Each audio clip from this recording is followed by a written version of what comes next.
began this campaign about 9 months ago, and when we began, we were 50 points behind. We were 50 points behind the inevitable Democratic nominee. Well, guess what? That inevitable candidate ain't so inevitable today.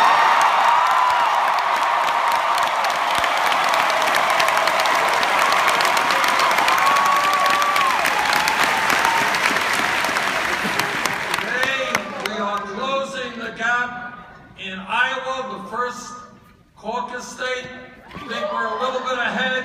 In New Hampshire, we're doing great. In Nevada, South Carolina. I think we're going to do pretty well in Alabama.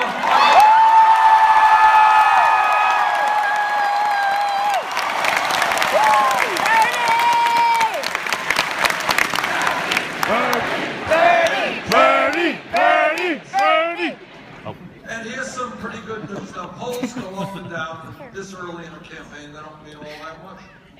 But what is interesting is the last poll just came out yesterday, had us 15 points ahead of our very good friend, Donald Trump.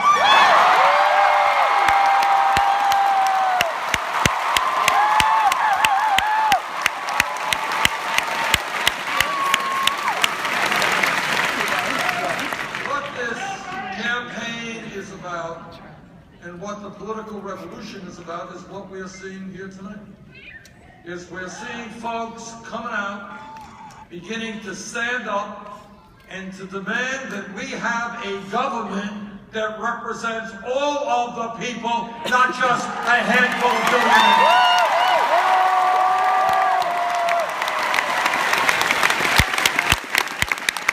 All over the country, and this is amazing, not just here in Birmingham.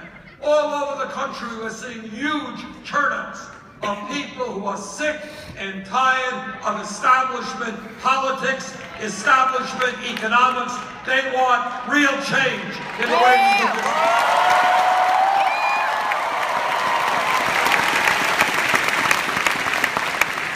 When I began the campaign, what people said is, they said, well, Bernie, you're an interesting guy. You comb your hair really nicely. You got that GQ look. But you got all of that stuff. But, what you don't have is money. And in today's day and age, as all of you know, when you run for president, you need literally hundreds of millions of dollars. That's what you need. It's a sad state of affairs, but that's true. And they said the only way you can raise that kind of money, you got to do what all the other politicians do, and that is you got to go begging to millionaires and billionaires, start a super PAC, and collect money that way. I agree. And what we said is, we don't represent the billionaire class. We don't represent corporate America. We don't want their money. We're not going to take their money. We're going to do it in a different way.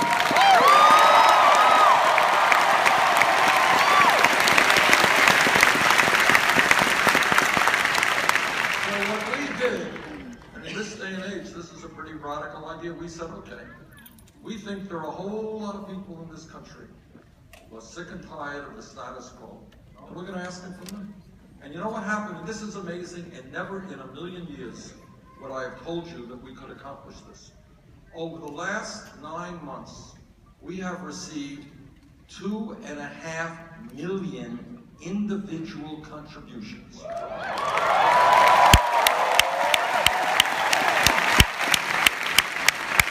That is more individual contributions than any campaign in the history of the United States of America.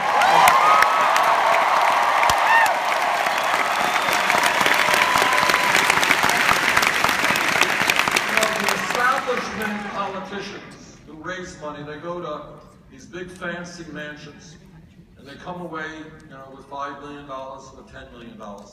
We don't do that. I am extremely proud to tell you that our average campaign donation is $27.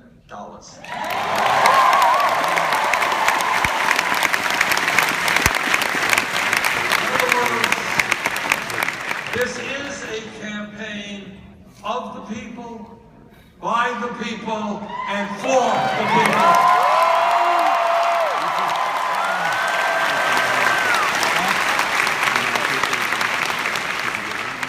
Other candidates can get money from Wall Street, get money from the drug companies, that's fine. I'll take my contributions from the working people of this country.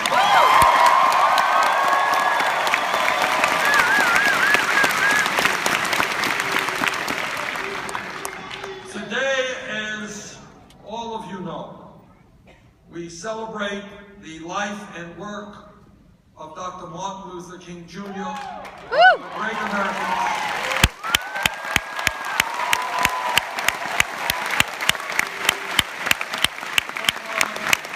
Great Americans in the history of our country, and a man, as all of you know, who did much of his work right here in Alabama. And I know that I date myself when I tell you that in August 1963, as a college student at the University of Chicago, I was there at the March on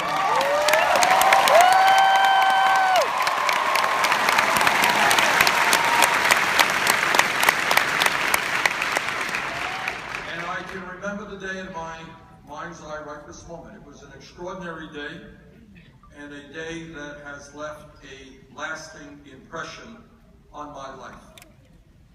And here is the point that I want to make about Dr. King. It is absolutely imperative that we do not do as many out there would like us to do. And what many in the media would like us to do, they say, well, Dr. King was a great man, and he lived a great life, and he accomplished a whole lot, but that's history. That's history.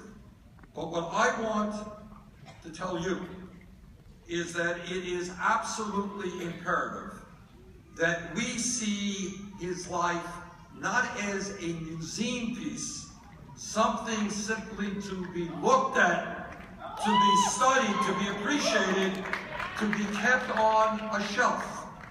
To truly honor the life of Dr. King, we must fight to carry out his radical and bold vision for America.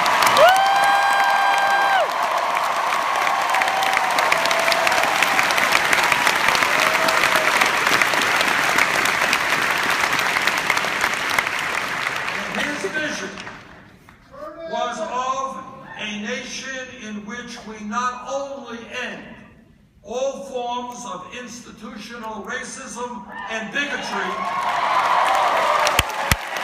but a nation in which all of us, black and white and Latino, Asian American, Native American, all of us come together to create a country which provides economic, social, and environmental justice for all.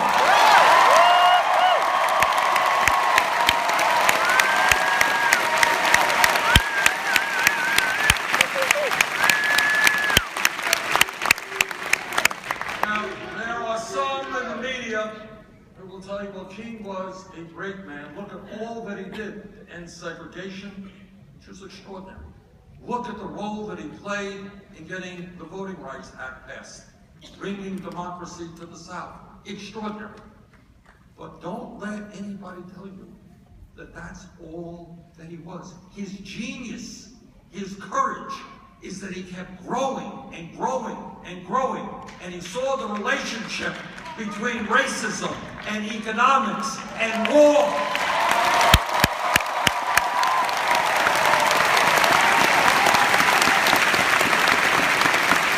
That was his courage.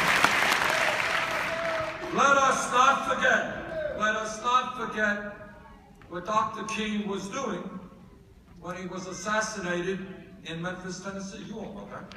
He was not down there just to do a quote-unquote civil rights demonstration. He was there to stand with some of the most lowest paid, exploited workers in America, the garbage collectors, the sanitation people in Memphis. These people had low wages, they had terrible working conditions, they were unionized, they were trying to fight back, and he went down there. He said, I am going to stand with the sanitation workers in Memphis, Tennessee, because I believe that every worker in America, including sanitation workers, deserve decent wages and decent benefits.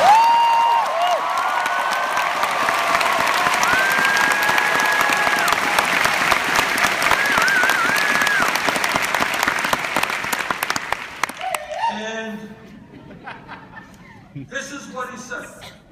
This is what he said. He said, and I quote, our struggle for genuine equality, which means economic equality, for we know that it isn't enough to integrate lunch counters. What does it profit a man to be able to eat at an integrated lunch counter if he doesn't earn enough money to buy a hamburger and a cup of coffee?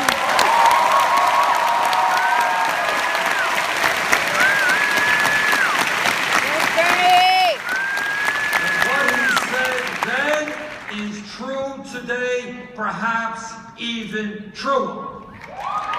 What does it mean if you can go to a university, but you can't afford to go to that university?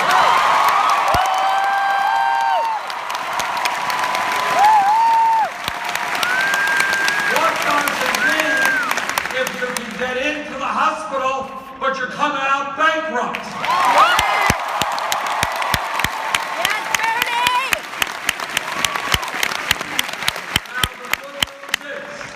Much has changed since Dr. King left us. Yes, we have broken down many of the formal segregationist barriers that used to exist. We should be proud of that. We should be proud.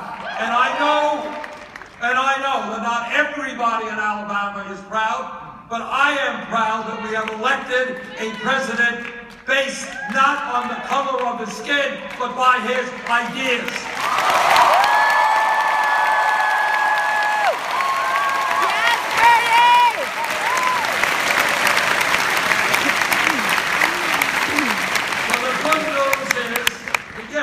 In many areas, we have made progress in creating a less discriminatory society regarding race, regarding gender, regarding sexual orientation. We should be proud of that.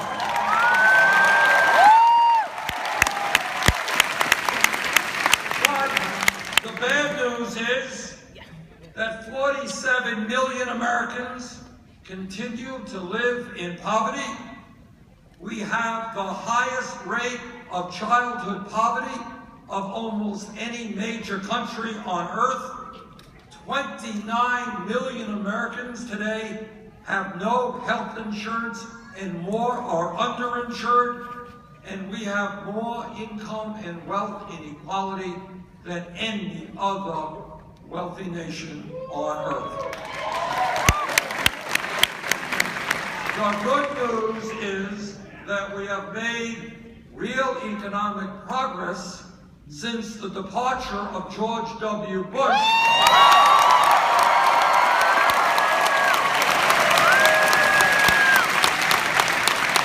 I know, when we deal with our Republican friends, we should be sympathetic because they suffer from a very serious illness called amnesia. So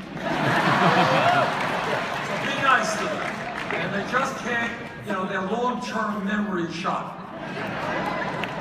So they have forgotten where we were 7 years ago. Yep. They forgot that we were losing 800,000 jobs a month. They forgot that we were running up a $1.4 trillion deficit, highest in American history. And oh yes, it just skipped their minds that the world's financial system was on the verge of collapse. Other than that, we were doing pretty good.